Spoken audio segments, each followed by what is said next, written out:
Live from Utah's news leader, Fox 13's Quickcast starts right now. Hi again, everyone. I'm Kelly Chapman. Public health leaders in Salt Lake County are expanding their versatility to make sure everyone gets the help they need to stay safe from COVID-19. The Salt Lake County Health Department will give out the vaccine at one of its 2 mobile health centers, essentially a doctor's office on wheels. Take a look inside there. The centers will focus on traveling to diverse and underserved communities in the valley where language or lack of access to technology might be a barrier in getting access to health care as well as the vaccine. It's best and easiest if people are mobile and they can get to us because there's that great level of efficiency with that system. But we recognize that that's just not the case with everyone. So these mobile units will fill in the gaps. And the county says mobile health centers are already in use, focusing on delivering the vaccine to those 70 years and older. A proposed bill to give contraceptives to jail inmates is back on Utah's Capitol Hill for a 3rd time now. Salt Lake City Representative Jennifer Daley Provost's bill would require jails to provide inmates with the contraceptives they were already taking before incarceration. Even with health care required for all inmates, contraceptives are considered discretionary. You know, it's not just about pregnancy. It's about allowing women to take medication. Oftentimes, contraceptives are taken for a myriad of other medical problems. Financially, the bill puts fiscal responsibility on the Utah Department of Health, not the jails itself, which is a change from previous bills. The bill has passed committee and is now heading to the House for a vote.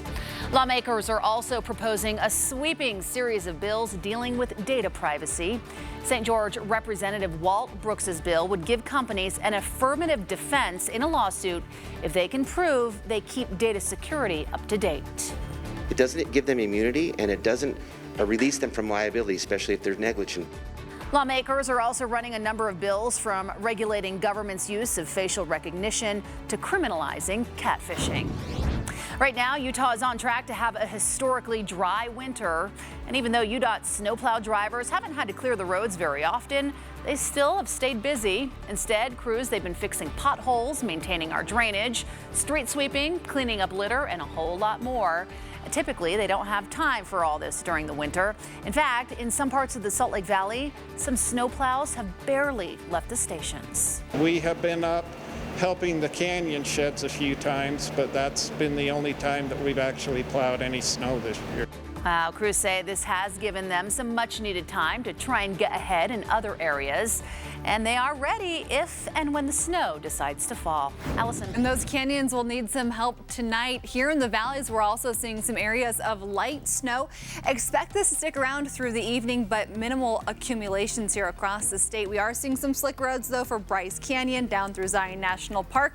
Nothing like what we saw a few nights ago, though. Temperatures as you wake up will be about 25 to 35.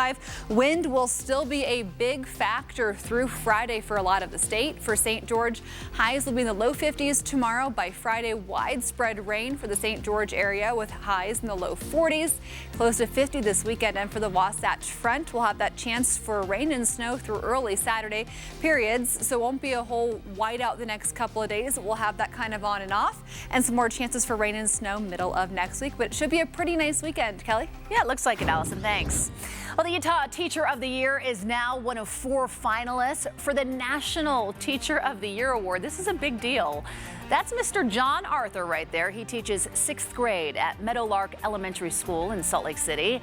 And even though most of his classes have been taught virtually so far this year, he hasn't stopped connecting with his students, giving them some valuable life lessons. The thing that I prioritize in my classroom is teaching my students how to stand up for themselves and for other people.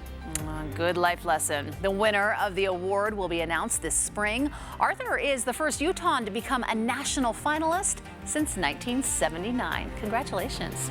Finally, a major milestone at the University of Utah. A crew has put the final beam in place for the expansion of Rice-Eccles Stadium. The $80 million expansion, called the Ken Garff Performance Zone, will increase stadium capacity by 5,000 people It will include new locker rooms as well, a field club and sports medicine facility. It's going to be pretty nice. That's it for the Fox 13 Quickcast, the day's top stories in just 5 minutes. Thanks again, everyone, so much for being with us. Don't go anywhere because Modern Family starts now. Good night.